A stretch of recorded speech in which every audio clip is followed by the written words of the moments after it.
Wow, nhộng này nôn tông rồi đó, yeah. Nôn tông mong, tông nó chỉ lo ướp tài. Tài, giật của, rồi mong của, rồi mong của lúc. Lọc to sao vậy?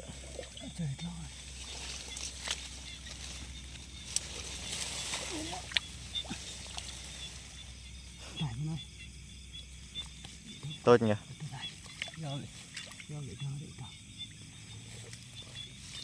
Nhà lộ tài mình nợi, để mình nợi, tài mồm nhiều quá.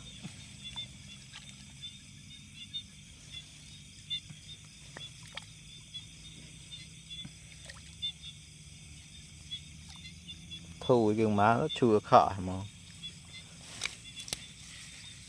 Nhau, ủa nhau được đột tú, nhau cái lên bơi rồi đó.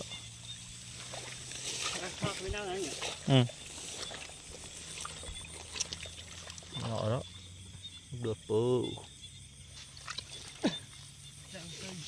Nhỏ có lên tụt, lên và